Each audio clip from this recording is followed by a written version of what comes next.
असतील, त्याचबरोबर या ठिकाणी सर्व माझे बंधू आणि भगिनी, ही लढाई लढत असताना आदरणीय आचार्य सरांनी सांगितलं, आम्ही त्यांच्या हाताला धरून आपलं कायम विनाअडचणीमध्ये अडकलेलो होतो त्या मृगजळामध्ये. ही लढाई लढत असताना आम्ही खारीचा वाटा उचललेला आहे. मला चांगली जाणीव आहे, 2019चा काळ होता. कांबळे सर त्या ठिकाणी वरी उभारून त्या ठिकाणी बोलत होते आणि आम्ही त्या धक्काधक्कीच्या वातावरणामध्ये अडकलेलो होतो.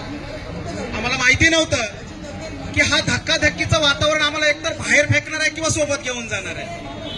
कांबळे सरांनी थोडंसं अधोरेखांकित केलं आणि थोडा धक्का द्यायला सुरुवात झाली. कांबळे सर, धक्का एवढा बसला 2019 मध्ये ते गेटच्या मध्ये अडकले, आम्ही गेटच्या बाहेर पडलो. आम्ही अघोषित मध्ये अडकलो. सर थोडेसे मध्ये गेले, काळ उलटत चालला होता. 2019ची यादी लागलेली होती, आम्ही तडपडत होतो आपली यादी कधी. त्यामध्ये गाडे मॅडम असतील, नालंदे सर असतील, वाघमारे सर असतील, हे आम्ही असं इतका मोठा धक्का बसला आम्हाला, त्या धक्क्यात आम्ही बाहेर पडलो. आम्हाला परत कांबळे सरांनी थोडा आधार दिला. तुमचं होतंय रे बाबांनो, तुम्ही लढाई लढली पाहिजे. फक्त होतंय, लढाई लढली पाहिजे एवढंच डोक्यात होतं. आम्हाला बाकी काहीच आयडिया नाही. काही काळ गेला, पगार सोबतच्या असलेल्या मित्रांचे पगार बँकेत पडायले, त्यांनीही संघर्ष केला. आम्ही मात्र असेच कोरडे राहिलो. परत आम्ही एकत्रीकरण केलं, कारण आम्ही चळवळीत वाहून घेतलेलं होतं. चळवळ आमच्या रक्तात होती आणि रक्तातल्या चळवळीला आम्ही त्या ठिकाणी आझाद मैदान गाठायला आम्ही सुरुवात केली. आणि कांबळे सरांना सांगितलं, सर आमचा प्रश्न ऐरणीवर घेणं अत्यंत महत्वाचा आहे, परंतु तुम्ही तो प्रश्न वरती घेत नाहीत. आम्हाला स्वतंत्र चूल मांडावी लागते आणि स्वतंत्र चुलीचा कुठेतरी विचार केला जातो. म्हणून सर माफ करा, आम्ही थोडंसं बाजूला पडलो. आम्ही तुमचेच, पण आम्हाला थोडंसं बाजूला जाऊ द्या. आम्ही त्यांची परमिशन घेतली आणि त्यावेळेस त्यांनी दिली परमिशन. तुम्ही स्वतः तुमचं भांडण मांडा आणि भांडण मांडून त्या ठिकाणी तुम्ही तुमचा प्रश्न सोडवा. आम्ही सुरुवात केली. महाराष्ट्रातले काही मोजक्या लोकांना आम्ही बोलायला चालू केलं. त्यामध्ये आदरणीय कर्णे सर असतील, त्यामध्ये गयाली मॅडम असतील, गाडे मॅडम असतील, बोहीर मॅडम असतील, हे अक्षरशः ऐरणीवर आले. आम्ही पुढे बोलायला सुरुवात केली. नालंदे सरांनी मार्गदर्शन केलं, रंगारी सरांनी मार्गदर्शन केलं. आम्ही ती लढाई लढली. बाजूला त्या ठिकाणी पेंडॉल मांडला. मांडत असताना आक्रोश केला. आक्रोश करत असताना तो आक्रोश भाकरीचा होता. आम्हाला काही देणं घेणं नव्हतं. कोण कुठं गटबाजी करतो, कोण कुठं जातो, आम्हाला त्याच्याशी काही देणं घेणं नव्हतं. माझ्या पदरामध्ये 20% कसं पडतं तो आम्ही मुद्दा मांडला. आम्ही जमिनीवर बसलो. अक्षरशः त्या ठिकाणी गयाली मॅडम रडू लागल्या, ओरडू लागल्या, आक्रोश करू लागल्या. आम्ही त्यांना फक्त साथ दिली. आम्हाला नेता नाही बनायचं, आम्हाला फक्त भाकर पाहिजे आणि ती भाकर पदरात कशी पाडायची ते आम्ही ठरवलं. त्याच रात्री एका रात्री कांबळे सर आम्ही सोबत चाललो होतो. कांबळे सर म्हणले, राहुल तुझी फाईल तिथं नाही रे बाबा. कांबळे सर, मी फक्त एवढंच बोललो आदरानं, कांबळे सर मी क्लार्क नाही त्या मंत्रालयामधला, मी आझाद मैदानचा या ठिकाणी आझाद मैदानवर लढणार, मला फक्त मिळवायचंय. आणि मी त्या ठिकाणी लढत गेलो.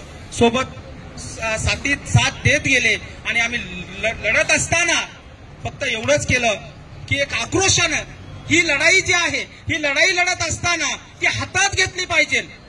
आता काय झालं, प्रत्येक जणाला वाटतं केपी सर लढतात, ज्ञानेश चव्हाण लढतात, कांबळे सर लढतात, कुलकर्णी सर लढतात, फक्त लढतात आणि आपण त्यांच्यावर जिम्मेदारी टाकून दिली.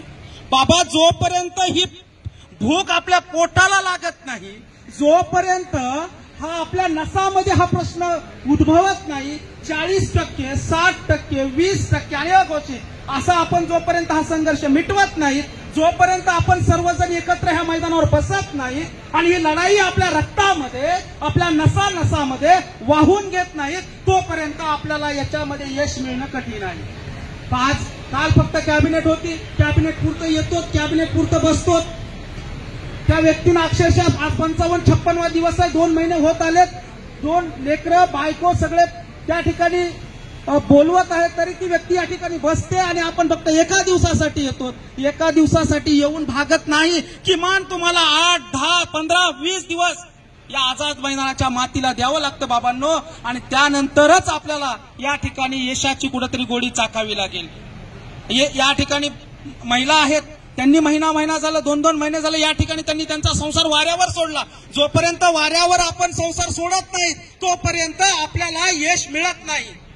आपण फक्त या ठिकाणी कोणाच्या तरी खांद्यावर सगळं ओझं टाकून त्यांना या ठिकाणी भार घेऊन ते आपल्याला कुठेतरी मैदानामध्ये बोलवतात. त्या ठिकाणी आपल्याला सांगतात बाबांनो तुम्ही या मैदानात या, कारण आपण त्यांची ताकद आपण आहे. जोपर्यंत हे गच्च मैदान भरणार नाही, जोपर्यंत रांगाची रांगा या ठिकाणी बसणार नाही, तोपर्यंत कांबळे सर हुंकार देणार नाहीत. तोपर्यंत कांबळे सर हुंकार देणार नाहीत.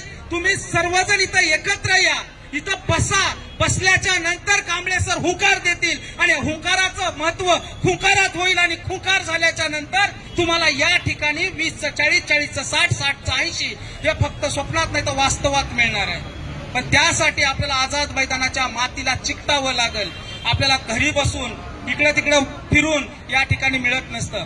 ज्यावेळेस आम्ही या ठिकाणी अघोषीची लढाई लढत होतो सर, त्यावेळेस त्यातले काही बांधव या बाजूच्या असलेल्या गेटच्या बाहेरून पाहत होते. आम्ही भाषण करत होतो. आम्ही ही जमिनीला माती लागलेली होती, ती माती आम्ही स्वीकारली होती. आणि माझे मित्र अक्षरशः मी या ठिकाणी बोलत असताना ते या मैदानाच्या बाहेर होते. मित्रांनो, शोकांतिक आहे की आजही मैदानाच्या बाहेरच आहेत, आजही अघोषित आहेत. अरे त्यांना मी सांगितलं बाबांनो, जोपर्यंत तुमच्या हाताला ही आझाद मैदानाची माती लागत नाही, तुमच्या नसामध्ये जोपर्यंत ही चळवळ जात नाही, तोपर्यंत तुम्ही स्वप्नातच राहा की तुम्हाला हे मिळणार आहे म्हणून. परंतु आपण सर्वजण एकत्र येऊन हा लढा लढत आहोत. त्यासाठी फक्त एकच, घर बसलेल्या सर्व माझ्या बांधवांना एवढीच विनंती आहे, होता होईल तेवढ्या पद्धतीनं तुम्ही या ठिकाणी आझाद मैदानाकडे धाव घ्या, जेणेकरून या ठिकाणी एकच होऊ शकतं की आता नाही तर पुन्हा नाही. या ठिकाणी फक्त एवढीच वेळ अशी आहे की आपण संकटात सापडलेलो आहेत, आणि संकटात सापडल्याच्या नंतर आपण आपल्या जवळच्यांना बोलवतो आणि जवळच्यांनी आपल्याला साथ दिली पाहिजे. आपल्याला कोणतीही बाकीची जात नाही, आपण एक शिक्षक नावाची जात आहे, परंतु याच्यामध्ये 20% जात, 40% जात, 60% जात अशा पाडण्यापेक्षा फक्त शिक्षक म्हणून आपल्या पोटाला भाकरीसाठी, आपले स्वप्न पूर्ण करण्यासाठी, आपल्या बापाचे, आपल्या माईचे, आपल्या लेकरांचे, आपल्या पत्नीचे, आपल्या संसाराचे प्रश्न मिटवण्यासाठी जेवढ्या मोठ्या पद्धतीने तुम्ही या ठिकाणी येताल तेवढ्या मोठ्या पद्धतीने या ठिकाणचा प्रश्न मिटणार आहे. दरवर्षी आपल्या नशिबाला पुजलेला आहे, कसं 5वीला पुजलेलं जातं त्या पद्धतीने आपल्याला पुजलेला आहे. तुला लढावं लागेल आणि लढूनच तुला घ्यावं लागेल. हा आपल्याला प्रश्न ज्वलंत आहे. हा ज्वलंत प्रश्न आपल्याला मिटवायचा असेल तर आपल्याला आझाद मैदानावर यावं लागेल, आणि आझाद मैदानाच्या माध्यमातून या ठिकाणी आपल्याला हा प्रश्न मिटवावा लागेल. बाकी तुमचा प्रश्न मिटवायला कोणी देवदूत येणार नाही.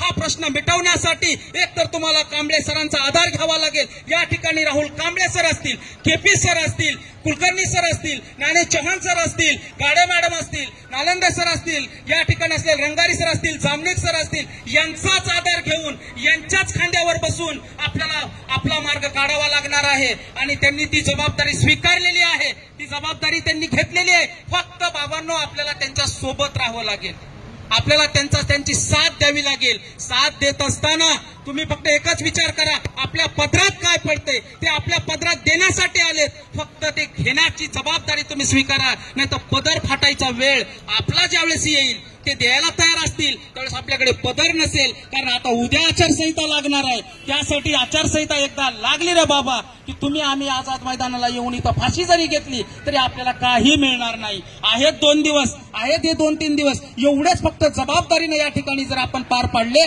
तर आपण नक्कीच आपल्या घरी जात असताना आनंदाने जाणार आहेत, अश्रू घेऊन जाणार नाहीत. परंतु हा आनंद जर द्विगुणित करायचा असेल तर आपल्याला आझाद मैदानाला यावं लागेल. हे 2-3 दिवस आपल्याला गाजवावे लागतील आणि आपण आपले यश या ठिकाणी पदरात पाडून घेऊ शकतो. तर या व्यासपीठाने मला थोडीशी संधी दिली. मी आदरणीय कांबळे सरांचे खूप आभारी आहे की यांनी मला या ठिकाणी बोलण्याची संधी दिलेली आहे. त्याबद्दल मी या ठिकाणी माझे 4 शब्द या ठिकाणी संपवतो. जय हिंद, जय.